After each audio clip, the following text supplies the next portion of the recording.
السلام علیکم ورحمۃ اللہ وبرکاتہ۔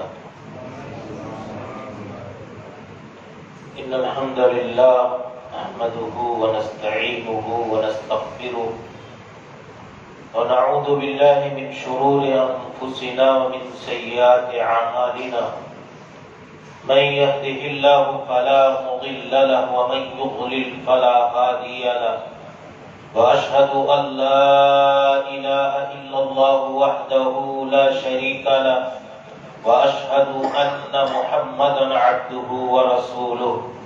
يا أيها الذين آمنوا اتقوا الله حق تقاته ولا تموتن إلا وأنتم مسلمون۔ يا أيها الناس اتقوا ربكم الذي خلقكم من نفس واحدة وخلق منها زوجها وبث منهما رجالا كثيرا ونساء، واتقوا الله الذي تساءلون به والأرحام إن الله كان عليكم رقيبا۔ يا أيها الذين آمنوا اتقوا الله وقولوا قولا سديدا يصلح لكم أعمالكم ويغفر لكم ذنوبكم، ومن يطع الله ورسوله فقد فاز فوزا عظيما۔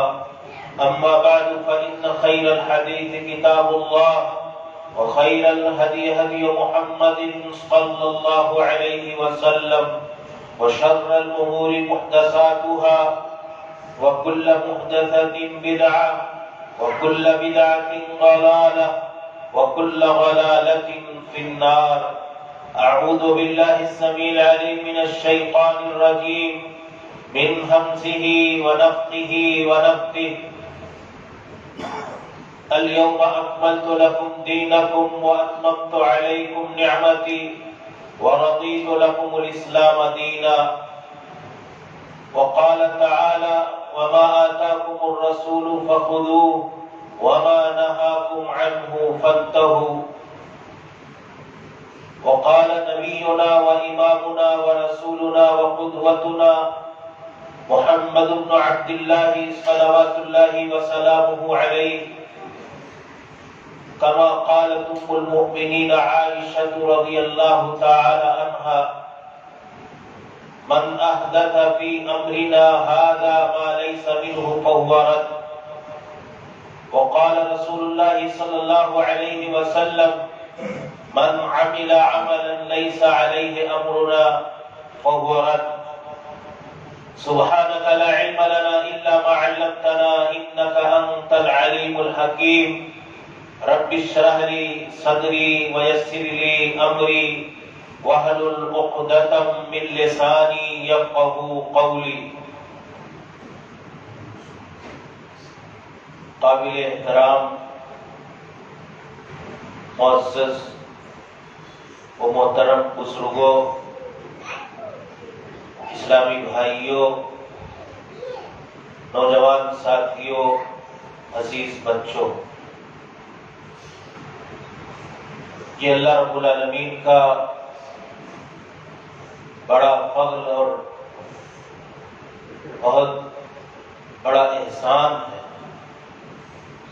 کہ الہ العالمین نے ہمیں اپنے وقت میں سے کچھ وقت نکال کر کے اس دینی اور روحانی مجلس اور اجتماع میں شرکت کی توفیق دی۔ اللہ سے ہم دعا کریں کہ رب ذوالجلال والاکرام ہماری آپ کی سب کی اس حاضری کو قبول فرمائے، ہمارے آپ کے اس اجتماع کو، یہاں بیٹھنے کو ہمارے گناہوں کی مغفرت اور بخشش کا سامان بنائے، ہمارے رفع درجات اور جنت میں داخلے کا ذریعہ اور سبب بنائے، آمین۔ دینی بھائیوں، جیسا کہ آپ نے پڑھا ہوگا، دیکھا ہوگا، سنا بھی ہوگا کہ آج کی اس پروگرام میں، آج کی اس مجلس میں میرا موضوع درس بہت اہم درس ہے، بہت اہم عنوان ہے۔ بدعت کی مذمت اور اس کی تباہ کاریاں، اس کی ہلاکت خیزیاں، اس کے اثرات، اس کے نقصانات، اس کی وجہ سے دین کو اور دین کے ماننے والے نام نہاد لوگوں کو کس قدر خطرات اور نقصانات اٹھانے پڑتے ہیں، اسی حوالے سے کچھ باتیں آپ کے سامنے کہنی۔ اس موضوع کی ضرورت کیوں پڑتی ہے کہ ایک جو آدمی متبع سنت ہے،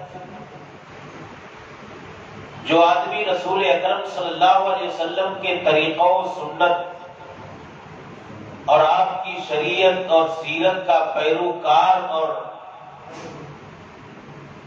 اس پر چلنے والا ہے، اس کے لیے بدعت اور اس کی قباحتیں، شناعتیں، اس کی مذمت اور اس کے نقصانات اور اس کی خطرناکیاں جاننا ضروری کیوں ہے؟ میرے بھائیوں، ہم اپنی جس طرح سے جسمانی صحت کے لیے فکر مند رہتے ہیں، تو ہماری جسمانی صحت کے لیے جو جو چیزیں خطرناک ہیں، وائرس کی شکل میں ہیں، ہمارے جسم کے لیے مضر اور نقصانات ہیں، تو ڈاکٹر جو رہنمائی کرتا ہے، ہم ان سے اپنے آپ کو بچانے کی کوشش کرتے ہیں۔ اگر شوگر کا مریض ہے، شوگر کا پیشنٹ ہے، تو اس کے شوگر کے مرض کی حالت میں کیا کیا چیزیں نقصان دہ ہیں، تو وہ ان سے اجتناب کرتا ہے، پرہیز کرتا ہے، بچتا ہے، اپنے آپ کو دور رکھتا ہے۔ ایسے ہماری دینی صحت کے لیے، دینی کمال کے لیے، دینی حیثیت اور دینی تندرستی کے لیے ہمارے لیے ضروری ہے کہ ہمارے دین کے لیے، ہماری دینی زندگی کے لیے کون سی چیزیں خطرناک ہیں، جہاں نماز کی فضیلت کا علم ہو، عبادتوں کے فضائل اور برکات کا علم ہو، اللہ کی بندگی اور طاعت اور رسول اکرم صلی اللہ علیہ وسلم کے طریقوں، سنت اور شریعت کی پیروی کا علم ہو، وہیں اس بات کی بھی ضرورت ہے کہ اس کے نہ کرنے کے نقصانات کیا ہیں۔ مثال کے طور پر توحید ہے، تو اگر کوئی آدمی کہے کہ ہم نے توحید کا علم حاصل کر لیا، ہم پکے موحد ہو گئے، تو توحید کا علم اور اس کی بنیادی باتوں کا حاصل کر لینا توحید کے کمال اور توحید کے حفاظت اور توحید کے بقا اور توحید کے تحفظ کے لیے کافی نہیں ہے۔ کیوں؟ اگر ہم شرک نہیں جانیں گے، شرک کی شکلوں کو نہیں جانیں گے، شرک کس کس انداز میں ہمارے سماج، ہمارے معاشرے، ہماری زندگی اور شریعت میں پایا جاتا ہے، اس کو نہیں جانیں گے تو ہم اپنے آپ کو شرک سے بچا نہیں پائیں گے، اور جب شرک سے بچا نہیں پائیں گے تو ہماری توحید محفوظ نہیں رہ جائے گی۔ تو توحید کی حفاظت کے لیے، توحید کو بچانے کے لیے، توحید کی صیانت اور بقا اور اس کو تمام جو اس کی آلائشیں ہیں، نجاستیں ہیں، گندگیاں ہیں، جو اس کے وائرس ہے، سب سے بچانے کے لیے ہمیں جاننا ضروری ہے کہ توحید کا وائرس کیا ہے، توحید کے لیے نقصان دہ کیا ہے۔ اسی طریقے سے سنت کی ضد بدعت ہے، بڑی خطرناک چیز ہے۔ رسول اکرم صلی اللہ علیہ وسلم امت کو آگاہ کرنے کے لیے آپ اندازہ لگائیں کہ ہر ضرورت کی مجلس میں، جسے کہا گیا خطبۃ الحاجہ، خطبۃ الحاجہ جسے عیدین کے موقع پر پڑھتے تھے، جسے جمعہ کے خطبے میں پڑھتے تھے، جسے نکاح کی مجلسوں اور تقریبات میں پڑھتے تھے، جسے رسول اکرم صلی اللہ علیہ وسلم تمام اہم ترین مواقع پر خطبے کا ورد کرتے تھے اور اس کی تلاوت کرتے تھے۔ اس میں یہ کہتے تھے کہ اے میری امت کے لوگوں سن لو کہ کل محدثۃ بدعہ، ہر دین میں نئی چیز جو داخل کی جائے وہ بدعت ہے۔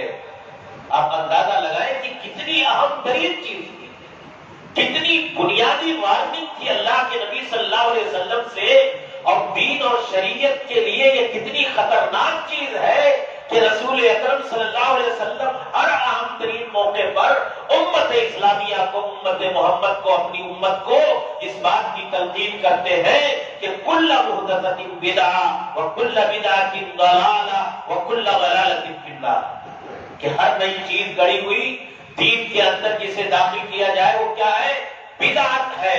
اور بدعت کیا ہے؟ سراسر گمراہی ہے، اور گمراہی کا انجام اور نتیجہ کیا ہے، بدلہ کیا ہے؟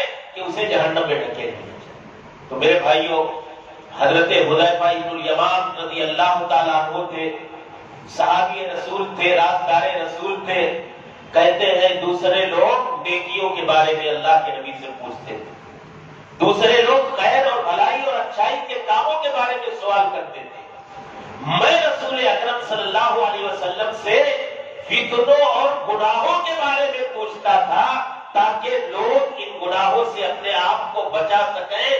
صرف نیکیوں کا جاننا آدمی کے لیے کافی نہیں ہے، بلکہ برائیوں کا علم ہونا بھی ضروری ہے۔ تو سنتوں کا علم کافی نہیں ہے، سنت کے ساتھ ساتھ جو اس کی ضد اور جو اس کے لیے سب سے خطرناک چیز ہے بدعت، اس کا بھی جاننا ضروری ہے۔ بدعت تو یہ پتا چلا کہ بدعت اور اس کی شکلوں اور اس کے مظاہر اور اس کی تمام تر نوعیتوں کو جاننا ہمارے لیے بہت ضروری ہے، تبھی ہماری سنت کی زندگی، اتباع رسول کا حقیقی مفہوم اور تقاضا ہماری زندگی میں محفوظ رہ پائے گا۔ ورنہ اگر ہم بدعتوں کو نہ جانیں، محض سنتوں کو جان کر کے اس پر عمل پیرا رہے اور جانے اور انجانے میں بدعتیں ہماری زندگی میں سرایت کر جائیں، یہ کیوں ہوتا ہے؟ آج شرک امت مسلمہ میں، آج بدعت امت مسلمہ میں بنیادی طور پر جہالت کی بنیاد پر، یہ شرک بھی جہالت کی بنیاد پر اور لا علمی کی بنیاد پر ہے۔ بہت سارے لوگ اس بات کا یقین نہیں کرتے کہ ہمارا یہ عمل شرک ہے۔ بہت سارے لوگ بدعت کے کاموں کو شرک اور بدعت ماننے کے لیے تیار ہی نہیں ہے۔ تو اس بات کا بھی جاننا ضروری ہے کہ بدعت ہے کیا اور اس کو سمجھانا ہماری ذمہ داری ہے۔ تو امت مسلمہ اگر بدعتوں کو جان جائے، یہ خانہ ساز شریعتیں جو ہے، جو لوگوں نے اپنی طرف سے دین اسلام کے نام پہ گڑھ کر کے، بنا کر کے، دین کے نام پر دین محمدی کے اندر داخل کر کے یہ سارے مظالم اور ساری زیادتیاں کی ہیں، اس کا علم عام ہونا چاہیے۔ جب علم عام ہوگا تبھی جا کر کے لوگ ان ساری بدعتوں سے، سارے لوگ نیکی سمجھ کر کے کرتے ہیں، بدعتوں کو سارے لوگ عبادت سمجھ کر کے انجام دیتے ہیں۔ تو ان بدعتوں کا علم ہمارے لیے اور ساری امت اسلامیہ کے لیے بہت ضروری ہے۔ تو یہ ہوا اس موضوع کی اہمیت کیوں ہے کہ ہم بدعتوں کے بارے میں جانیں۔ دوسری چیز، بدعت کہتے کسے ہیں؟ بدعت ہے کیا؟ تو لغوی اعتبار سے بدعت کے معنی ہوتے ہیں بغیر کسی سیمپل کے، بغیر کسی ثابت نمونے کے، بغیر کسی مثال کے آدمی کوئی نئی چیز پیدا کرتے ہیں، یعنی اس کی پہلے سے کوئی سابقہ مثال موجود نہ ہو۔ اسی لیے رب ذوالجلال والاکرام کی ایک صفت کیا ہے؟ اللہ بدیع السماوات والارض، اللہ بدیع السماوات والارض، کہ کہ اللہ رب العالمین زمین و آسمان کو بغیر کسی مثال اور سیمپل اور نمونے کے اللہ رب العالمین از زر نو پیدا کرنے والا ہے، کوئی اس کی سابقہ مثال نہیں ملتی ہے۔ تو بدعت کہتے ہیں کہ جس کی کوئی نئی مثال لغوی اعتبار سے اللہ تعالیٰ نے رسول گرامی جناب محمد رسول اللہ صلی اللہ علیہ وسلم سے کہلوایا کہ آپ کہہ دیجئے ما کنت بدعت من الرسل، میں کوئی نیا پہلا رسول نہیں ہوں۔ ایسا نہیں ہے کہ مجھ سے پہلے کوئی سابقہ امتوں کے اندر نبی اور رسول اور پیغمبر نہیں اور نبی نہیں آیا، بلکہ ہم سے پہلے بھی رسول آئے ہوئے ہیں۔ تو یہ اللہ تعالیٰ نے رسول اکرم صلی اللہ علیہ وسلم کی زبان رسالت معاذ سے کہلوایا۔ تو اللہ تعالیٰ نے قرآن کریم میں اس لفظ کا استعمال کیا، رسول گرامی صلی اللہ علیہ وسلم نے اپنی زبان رسالت معاذ سے اس لفظ کا استعمال کیا۔ تو معنی یہ ہے کہ کوئی نئی چیز بغیر کسی سابقہ مثال کے پیدا کرنا یہ بدعت ہے، جو اللہ رب العالمین نے قرآن کریم میں اس کا معنی بتایا۔ آج اب بدعت کی اصطلاحی تعریف آپ سمجھنے کی کوشش کریں کہ بدعت کی شرعی تعریف، جب اس آپ شریعت کو، کیونکہ ہمارے سماج میں لوگوں کو گمراہ کرنے کے لیے کیا کرتے ہیں، کہتے ہیں پنکھا بھی جس کے نیچے آپ بیٹھ کر کے ہوا کھا رہے وہ بھی بدعت، جہاز سے آپ چلتے ہیں یہ بھی بدعت ہے، آپ ایئر کنڈیشن استعمال کر رہے ہیں، موبائل استعمال کر رہے ہیں، 4 ویلر گاڑیوں سے چل رہے ہیں، یہ بھی بدعت ہے۔ تو ایسا نہیں ہے، ہمارے علماء شریعت نے، ہمارے اہل علم نے، دین کے جانکاروں نے، دین کے اسپیشلسٹ اور ماہرین فن نے جو شریعت کے اندر بدعت کی تعریف کی ہے، جب آپ، کیونکہ اس موبائل کا، اس پنکھے کا اور اس ٹی وی اور ٹیلی ویژن اور ہماری زندگی کے ضروریات کا ہمارے دین سے اس کا کوئی رشتہ ناتا نہیں ہے، دین کا اس کے اندر کوئی عمل دخل نہیں ہے، اور نہ اس کا ہمارے دین کے اندر کوئی عمل دخل ہے کہ اگر ہم موبائل استعمال نہیں کریں گے تو ہم پکے موحد نہیں رہ جائیں گے، پکے متبع سنت نہیں رہ جائیں گے، ہماری کوئی عبادت رب کی بارگاہ میں مقبول و ممدوح نہیں ہوگی۔ تو یہ سارے شرائط، ہم جہاد سے نہیں چلیں گے، جہاد پر چڑھ کر کے حج بیت اللہ کو نہیں جائیں گے تو ہمارا حج بارگاہ ربانی میں مقبول اور معتبر نہیں ہوگا۔ تو اللہ تعالیٰ نے اس کو دین سے جوڑ کر کے نہیں رکھا ہوا ہے، یہ ہماری زندگی کی ضروریات ہیں، دین سے ان کا کوئی واسطہ دور دور تک نہیں ہے اور دین سے کوئی لینا دینا بھی نہیں ہے ان کا۔ اس لیے اللہ رب العالمین نے اس کی جو تشریح کی ہے اور جو بدعت ہمیں سمجھانے کی کوشش کی ہے، اس کو ہم سمجھنے کی کوشش کریں کہ بدعت یہ اس کا تعلق دین سے ہے، دین میں نئی چیز ایجاد کرنا۔ شیخ الاسلام ابن تیمیہ رحمۃ اللہ علیہ نے کہا کہ بِأَنَّهَا مَا خَالَفَ الْكِتَابَ وَالسُّنَّةَ أَوْ إِجْمَاعَ سَلَفِ الْأُمَّةِ مِنَ الْاعْتِقَادَاتِ وَالْعِبَادَاتِ۔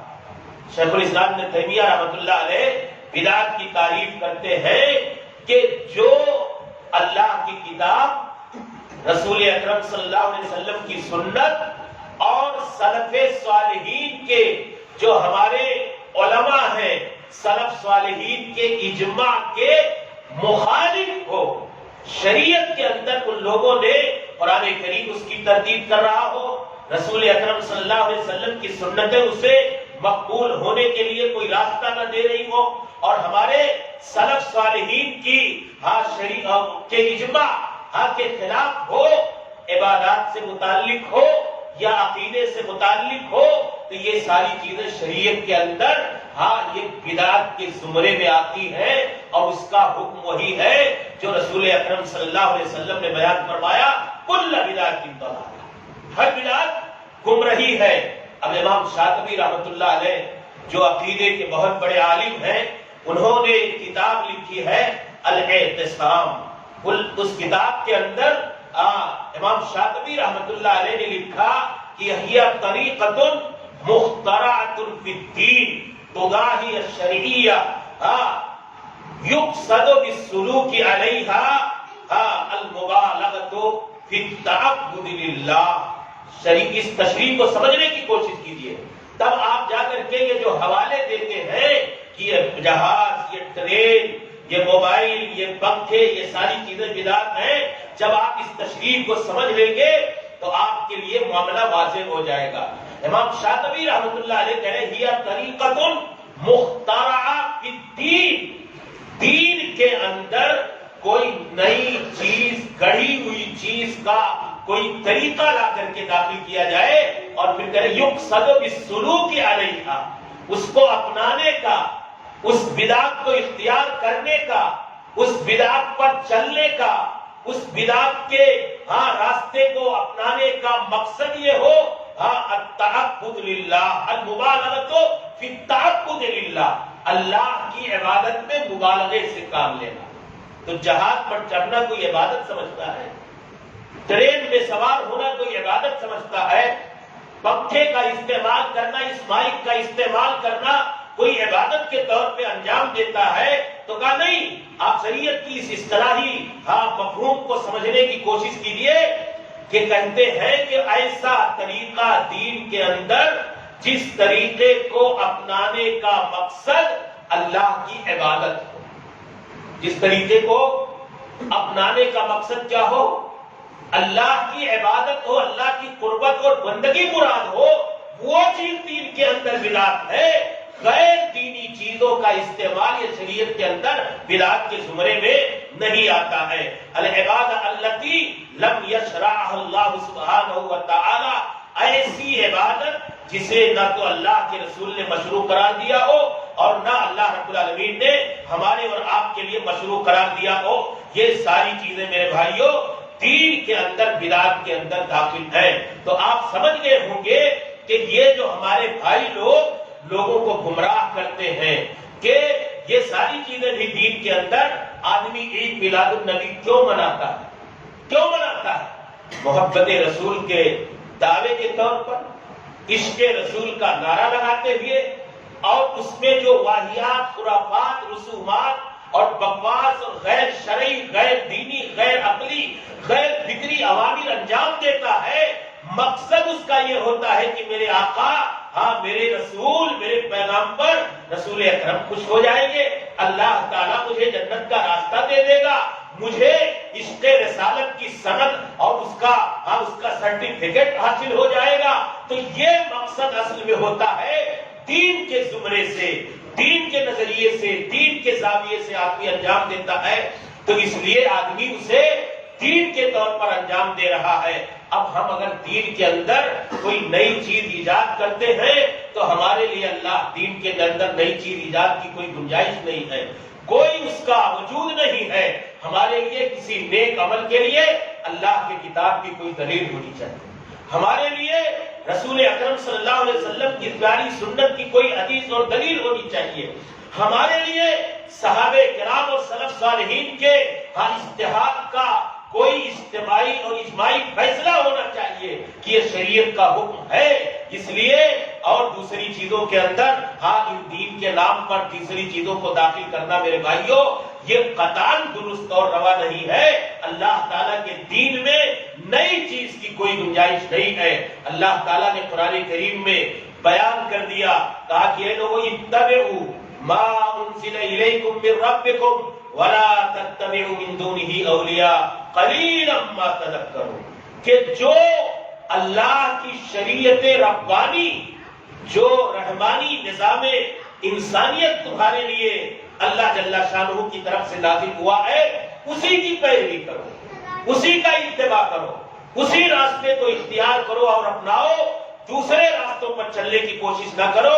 اللہ رب العالمین نے بڑے واضح الفاظ میں مسلمانوں کو اس بات کی تلقین کی ہے اور اس بات کا حکم دیا ہے کہ مسلمان اللہ رب العالمین کے احکام کو اختیار کریں۔ تو میرے بھائیو اس لیے بدعت کے دین کے اندر بدعت کی کوئی گنجائش نہیں ہے۔ یہ بدعتیں امت کے اندر اختلاف کا سبب بنتی ہیں۔ رسول اکرم صلی اللہ علیہ وسلم، صحابہ کرام رضوان اللہ علیہم اجمعین بیان کرتے ہیں کہ وعظنا رسول اللہ صلی اللہ علیہ وسلم موعظۃ بلیغۃ ذرفت منها العیون، کہ اللہ کے رسول صلی اللہ علیہ وسلم نے وجلت منها القلوب، ایک مرتبہ ایک ایسا خطاب کیا جس سے صحابہ کرام کے دل دہل گئے، ذرفت منها العیون، آنکھیں اشکبار ہو گئیں، فقلنا یا رسول اللہ کأن هذه موعظة مودع فماذا تعهد إلینا.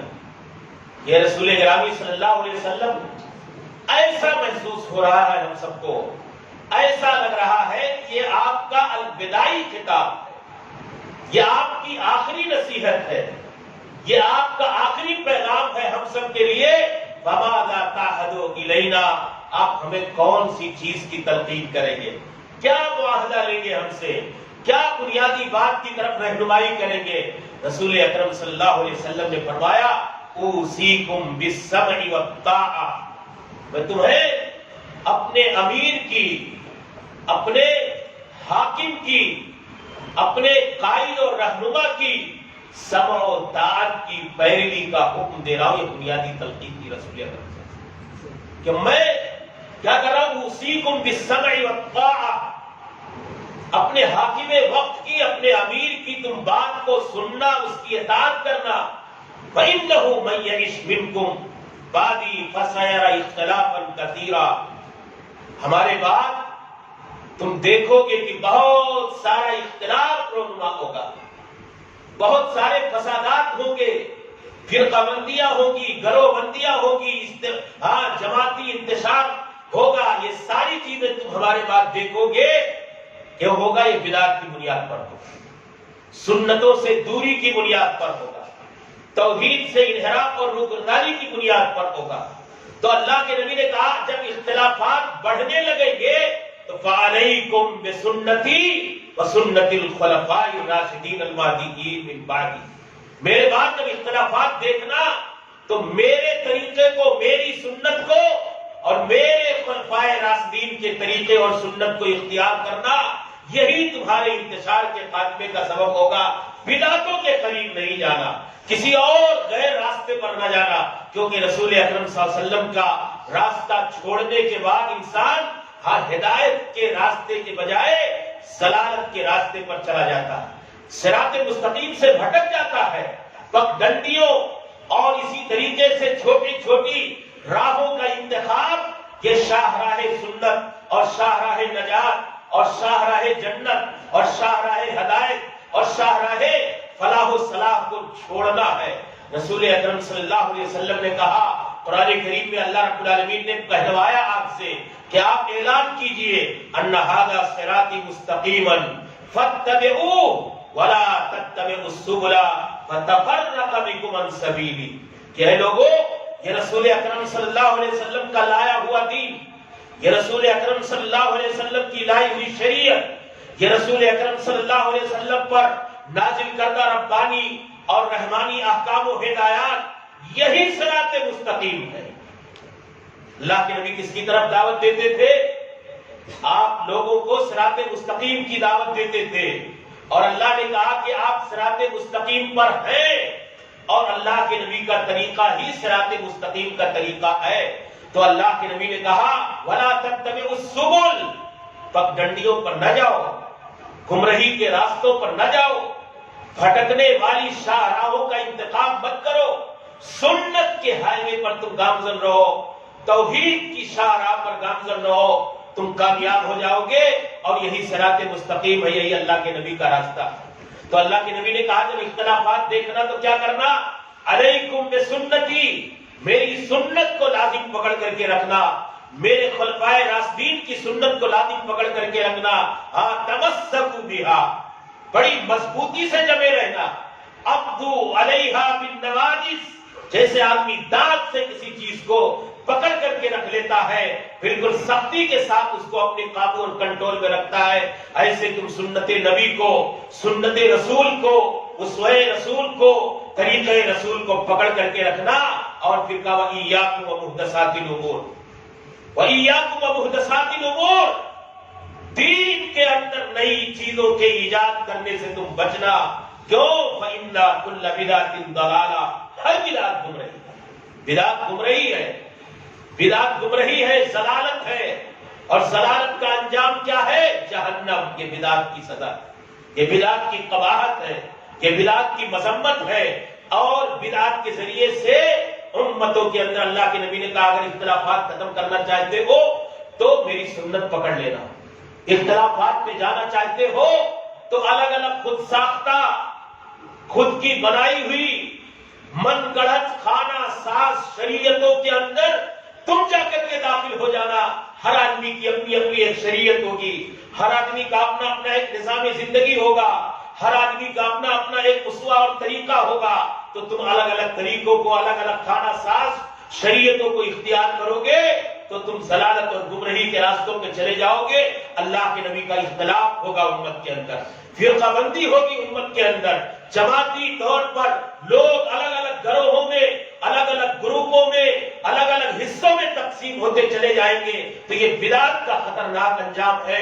جو اعتقادی طور پر بدعتی جماعتیں اس امت اسلامیہ کے اندر پیدا ہوئی، آج اسی کا نتیجہ ہے کہ آج یہ امت اسلامیہ گمراہی میں شکار ہے اور مختلف فرقوں اور جماعتوں میں بٹی ہوئی ہے۔ اگر رسول اکرم صلی اللہ علیہ وسلم کا طریقہ اور آپ کی سنت کو ہم نے اختیار کیا ہوتا تو آج امت کے اندر اتحاد ہوتا، آج امت کے اندر یکجہتی ہوتی، آج امت کے اندر اجتماعیت ہوتی، آج امت محمد کے نام پر ایک پلیٹ فارم پر جمع ہوتی، وہ شریعت محمد کے نام پر، شریعت رسول کے نام پر، دین رسول کے نام پر ایک پلیٹ فارم پر اکٹھا ہو جاتی۔ تو اسی بدعت کا نتیجہ ہے، یہ بدعت کی قباحت اور مذمت ہے جس نے امت اسلامیہ کو مختلف گروہوں اور جماعتوں اور دھڑوں میں بانٹ کر کے تقسیم کر کے رکھ دیا ہے میرے بھائیوں۔ اسی طرح اللہ کے نبی صلی اللہ علیہ وسلم کی شریعت اور سنت کے اندر جب بدعت آئے گی، جب بدعت کی گنجائش داخل کر دی جائے گی، بدعتوں کو خانہ ساز شریعتوں کو جگہ دے دی جائے گی، تو اللہ کے نبی صلی اللہ علیہ وسلم کی سنتیں اٹھتی چلی جائیں گی۔ یہ موقوف قول ہے ہمارے اسلاف میں سے، صحابہ میں سے کچھ لوگ۔ کیا نتیجہ آئے گا آپ دیکھیے، ایک مثال سے میں سمجھانے کی کوشش کرتا ہوں کہ نمازوں کے بعد سنت کیا ہے کہ ہم رسول گرامی صلی اللہ علیہ وسلم نے جو اذکار سکھائے ہیں ان کو پڑھیں، ان کا بھی ذکر ہے، ان کا وظیفہ کریں، لیکن بدعتوں کی بنیاد پر ایک اجتماعی بدعت جسے کہہ سکتے، نماز کے بعد ہاتھ اٹھا کر کے دعا کرنا، اسی بدعت نے ان اوراد سے امت اسلامیہ کو محروم کر دیا کہ نہیں کیا؟ ایک امام نماز سلام پھیرنے کے فوراً تھوڑی دیر بعد سر پر ہاتھ پھیرتا اور ہاتھ اٹھا کر کے دعائیں مانگتا ہے، اور سارے لوگ دعائیں مانگتے ہیں جو مسنون اذکار رسول اکرم صلی اللہ علیہ وسلم کی سنت سے ثابت تھے، ان کو پڑھنے کے لیے ان کے پاس وقت نہیں ہوتا۔ رسول اکرم صلی اللہ علیہ وسلم کی سنتیں جو پڑھی جانی چاہیے تھی وہ نہیں پڑھی جاتی ہیں۔ خود ساختہ دعا دماغ کو تیز کرنے کے لیے دماغین کیا بتایا گیا کہ 11 بار پیشانی پر ہاتھ رکھ کر کے کیا پڑھ لو، یا قویو پڑھ لو، تمہارے لیے تمہارا دماغ مضبوط ہو جائے گا۔ یہ جب اس طرح کی بدعتیں غیر مسنون اور غیر مشروع اور غیر شرعی اور غیر دینی اعمال شریعت اسلامیہ اور دین محمد کے اندر داخل کی جائے گی، تو یہ اللہ کے نبی صلی اللہ علیہ وسلم کا چیلنج ہے اور صحابہ کرام کا کہ دین کی سنتیں اس کی بنیاد پر اٹھتی چلی جائیں گی۔ آج دیکھیے بدعت محرم کے نام پر عاشورہ کے دن لوگ سبیلے پلاتے کہ نہیں، یہ بدعت ہے کہ نہیں؟ مسلمان کو راستے میں کھڑے ہو کر کے اس عاشورہ کے دن، جس عاشورہ کے دن ایک مسلمان کے لیے مسنون یہ ہے کہ وہ روزہ رکھے، وہ روزہ اس کے گناہوں کا کفارہ بن جاتا ہے، اس سبیل کے پلانے کی بدعت نے رسول اکرم کی پیاری سنت صوم عاشورہ سے امت اسلام کو معلوم کر دی۔ تو وہی بدعت کا نتیجہ یہ ہے، بدعت کی مذمت یہ ہے کہ مبتدع قوم بدعتا فی دینہم الا نزع اللہ من سنتہم مثلها۔ اللہ رب العالمین جب کوئی قوم اپنے دین کے اندر بدعت ایجاد کرے گی تو اللہ تعالیٰ اسی طرح سے ان کی سنتوں میں سے اٹھا کر کے اس بدعت کو ریپلیس کر دے گا، اس کی جگہ پہ لا کر کے ڈال دے گا۔ یہ نتیجہ ہے ما احدث قوم بدعتا الا رفع مثلها من السنہ۔ ہمارے اسلاف کا قول ہے، موقوف روایات اس حوالے سے ہے کہ جس قوم نے بدعت ایجاد کی، اللہ تعالیٰ اس بدعت کی جگہ پہ اللہ کے پیارے نبی کی سنتوں کو مٹا دیتا ہے۔ یہ امت اسلام نے آج بدعتوں کی جگہ پہ، مجھے بہت ساری مثالیں دینے کی گنجائش ہے، لیکن میں بہت اہم باتیں آپ کے سامنے اس بدعت کے حوالے سے رکھنا چاہتا ہوں، اس لیے انہی مثالوں پر اکتفا کرتا ہوں کہ جو قوم بدعتی ہو جاتی ہے، بدعت سے محبت اور اس کو لگاؤ ہو جاتا ہے، اللہ تعالیٰ اس قوم سے، اس معاشرے اور سماج سے اللہ تعالیٰ سنتوں کو اٹھا لیتا ہے۔ یہ سزا ہے بدعت کے اپنانے اور اختیار کرنے کا۔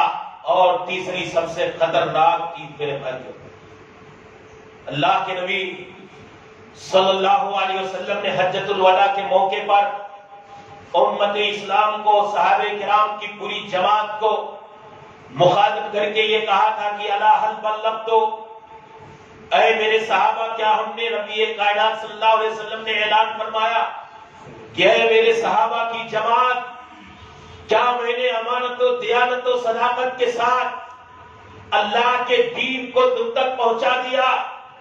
سارے صحابہ کرام نے کہا کہ بلا یا رسول اللہ۔ اللہ کے نبی صلی اللہ علیہ وسلم کی جماعت نے کہا کہ اللہ کے نبی آپ نے پہنچا دیا۔ آپ نے کہا فَلْيُبَلِّغِ الشَّاهِدُ الْغَائِبَ مِنكُمْ، تم میں سے جو یہاں موجود نہیں ہے، آنے والے لوگوں کو میرے اس پیغام کو، رب کے پیغام کو، دین کے پیغام کو پہنچا دے گا۔ اللہ کے نبی صلی اللہ علیہ وسلم نے امانت داری سے مکمل اور کمپلیٹ دین اللہ کا پہنچا دیا۔ یہ ہمارا ایمان، ہمارا یقین ہے کہ نہیں ہے؟ اگر ہمارا اس بارے میں ایمان ناقص ہے کہ رسول اکرم نے پورے دین کو نہیں پہنچایا، تو شریعت کی طرف سے رسول اکرم کے اوپر بہت بڑا الزام ہے ہمارے اوپر۔ رسول اکرم صلی اللہ علیہ وسلم کہتے ہیں کہ ایھا الناس انہ لیس شیء یقربکم الی الجنہ الا قد امرتکم بہ، اے میری امت کے لوگوں، ہر وہ چیز جو تمہیں اللہ کی جنت سے قریب کرنے والی ہے، ہم نے اسے تمہیں بتا دیا ہے۔ یہ رسول اکرم صلی اللہ علیہ وسلم کا اعلان ہے، یہ رسول اکرم صلی اللہ علیہ وسلم کا اعلان ہے کہ اے میری امت کے لوگوں، ایھا الناس، اے لوگوں، لیس شیء یقربکم الی الجنہ، جنت سے جو تمہیں قریب کرنے والی ہے، ہم نے وہ عمل تمہیں بتا دیا۔ پھر کہتے ہیں لیس شیء یقربکم الی النار الا قد نہیتکم عنہ، ہر وہ چیز جو تمہیں جہنم کے قریب لے جانے والی، اس سے ہم نے منع بھی کر دیا۔ بچا کچھ؟ دو ہی چیزیں ہیں ہمارے آپ کے لیے کہ جنت کا راستہ مل جائے اور جہنم سے نجات مل جائے۔ فمن زحزح عن النار وادخل الجنہ فقد فاز وما الحیاۃ الدنیا الا متاع الغرور، جسے جہنم سے بچا لیا گیا اور جنت کا داخلہ مل گیا، وہ آدمی کامیاب ہو گیا۔ تو رسول اکرم کہہ رہے ہیں ہم نے اپنی حیات رسالت معاف کے اندر ہر وہ عمل بتا دیا ہے جو آپ کے لیے جنت میں جانے کا سبب ہے۔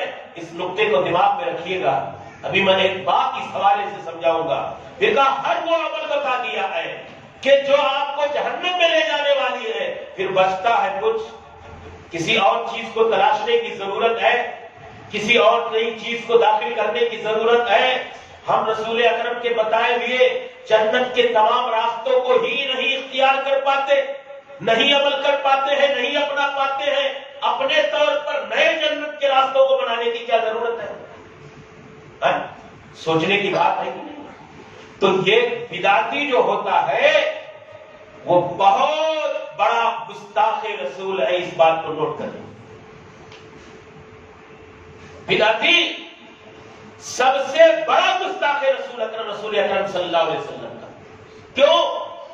اللہ تعالیٰ نے حجۃ الوداع کے موقع پر اعلان کیا کہ الیوم اکملت لکم دینکم واتممت علیکم نعمتی ورضیت لکم الاسلام دینا، کہ آج کے دن ہم نے اس دین محبت کو، اس دین اسلام کو مکمل کر دیا اور اپنی نعمت تمام کر دی، اور دین اسلام کو تمہارے لیے دستور حیات اور دستور زندگی اور کامیابی کے شاہراہ کے طور پر تسلیم کر لیا، قبول کر لیا۔ یہ اللہ رب العالمین کا نبی کائنات کی زندگی میں اعلان۔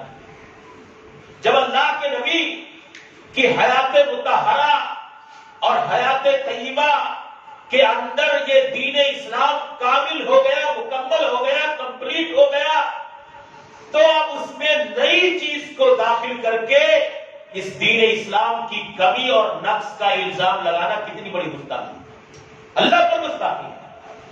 اللہ کے نبی نے نہیں بتایا کہ عید میلاد منانے سے تم عاشق رسول ہو جاؤ گے؟ اللہ کے نبی نے رجب کے کوڑوں کے بارے میں نہیں بتایا؟ اللہ کے نبی صلی اللہ علیہ وسلم نے محرم کے تعزیہ کے بارے میں نہیں بتایا؟ اللہ کے نبی نے شب برات کی جو بہت سارے مسائل ہمارے بھائیوں نے گڑھ لیے ان ساری چیزوں کو نہیں بتایا؟ آپ نے دین کے طور پر پیش کیا تو گویا کہ آپ نے نئی چیز دین میں ایجاد کر کے یہ الزام لگایا کہ اللہ کے نبی نے ان عبادتوں کو ہم سے چھپا لیا ہے کہ نہیں؟ حقیقت ہے، عقل کو تسلیم کرنے والی بات ہے کہ نہیں اللہ؟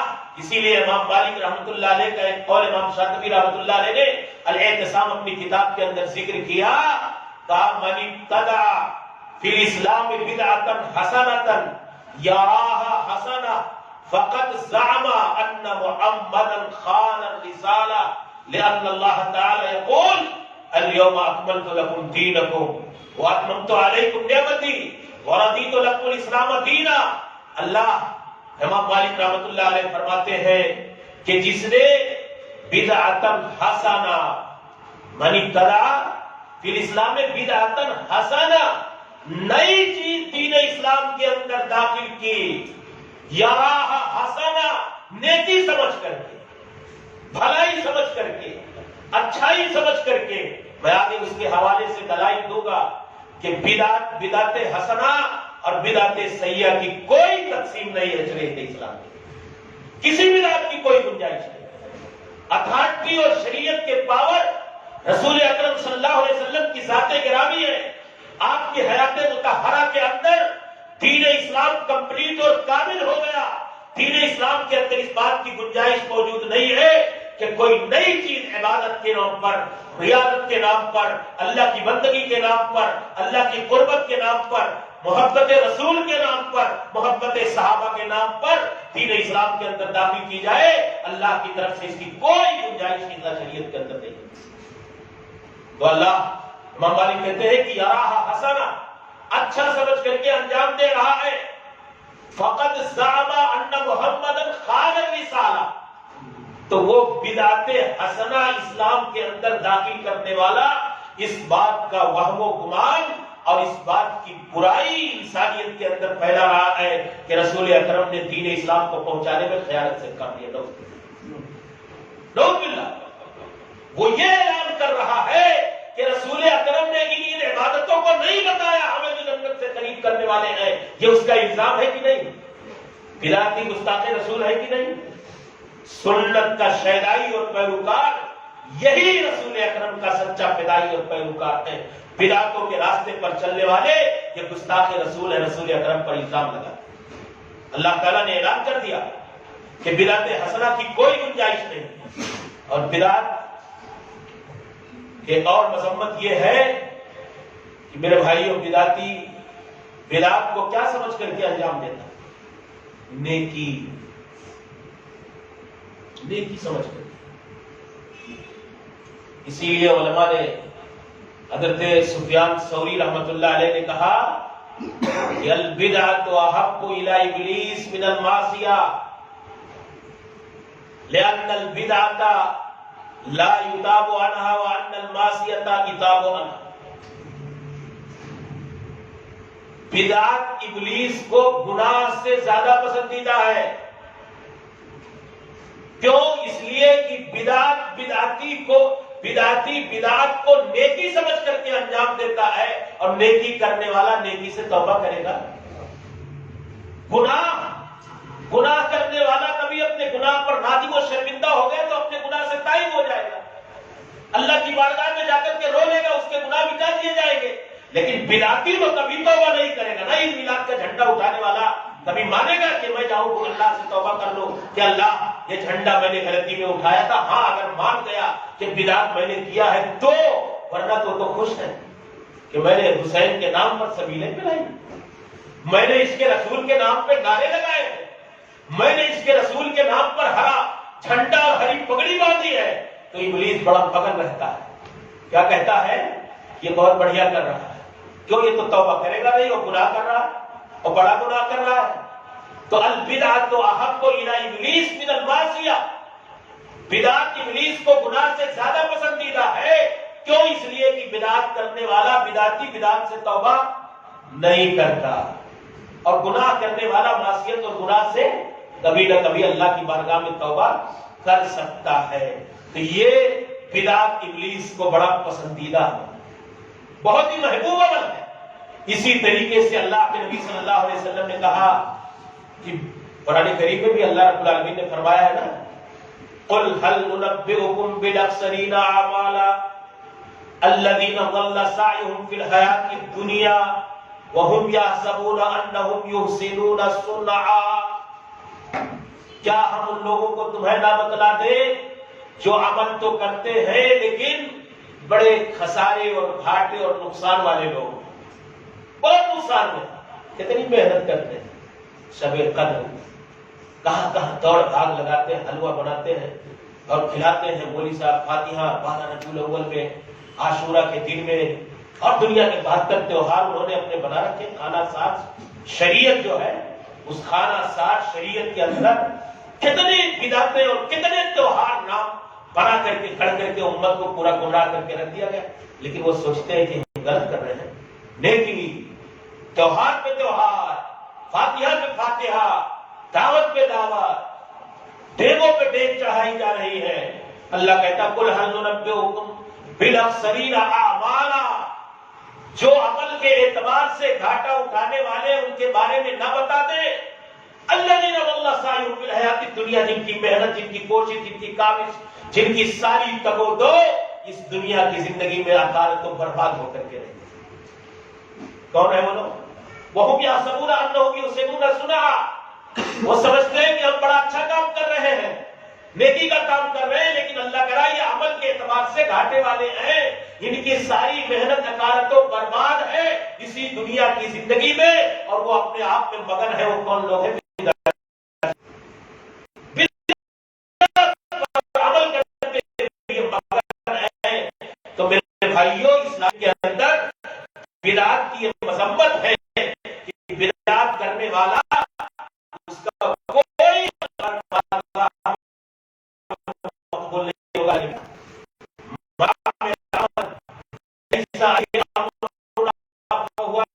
شریعت کے عمل کی مقبولیت کے لیے، عمل کے احسن اور مقبول بننے کے لیے ضروری حیاتا لیبلوکم ایکم احسن عملا، لیبلوکم ایکم احسن عملا۔ اللہ نے ہمیں موت زندگی تاکہ آزمائے، ہمارا امتحان لے، ہمیں جانچے اور پرکھے کہ عمل کے اعتبار سے سب سے اچھا کون ہے۔ تو سب میں سے کسی کا وہی ہو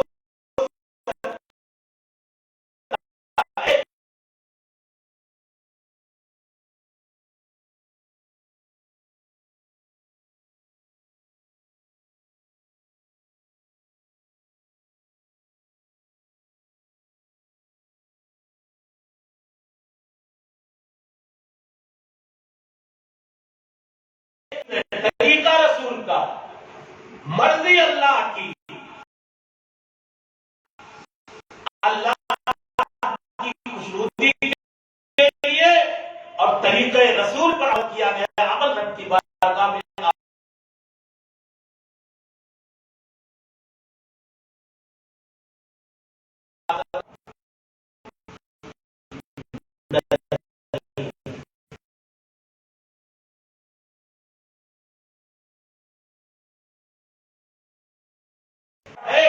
اللہ کے لیے دونوں چیزیں لازم اور ضرور ہے کہ اللہ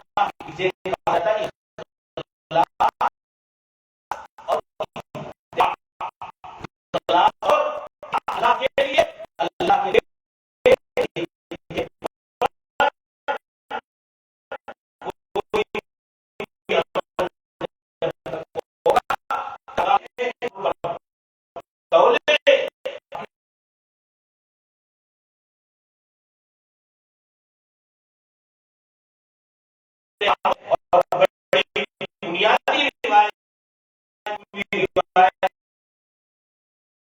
ہے اللہ کے نبی صلی اللہ علیہ وسلم نے کہا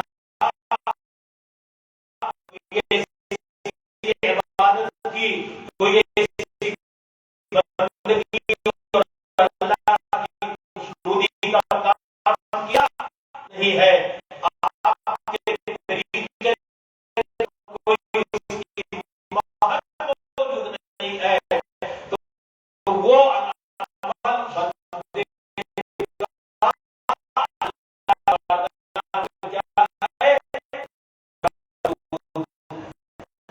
حدث فی امرنا فی دیننا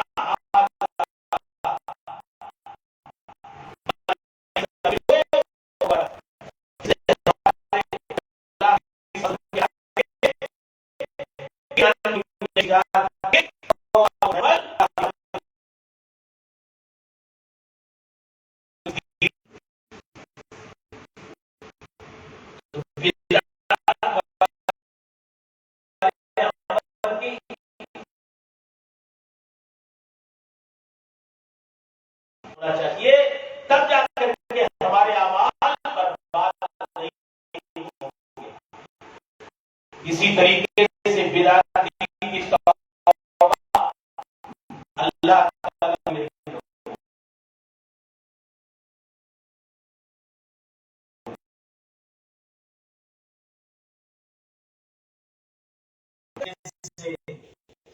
اللہ کے نبی صلی اللہ علیہ وسلم نے فرمایا کہ قیامت کے دن لوگ ہونے والے اللہ نے صلاح کے حضرت صاحب کے ساتھ حدیث کی راوی ہے انا فرقکم علی الارض مر علیہ شریعہ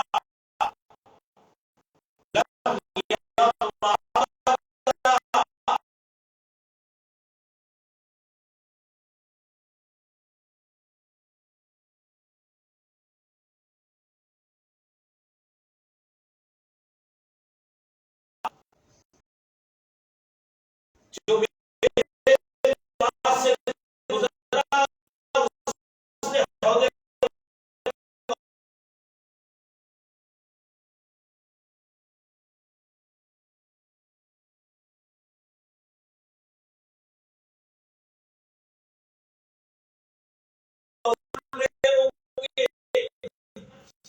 لیکن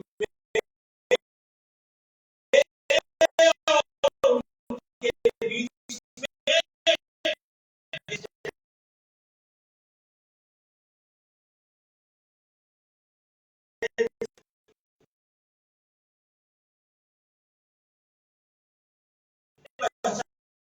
جاننے والے لوگ ہیں کہا جائے انک لا تدری اے محمد ابن عبداللہ سارے دین میں کیسی نئی چیزیں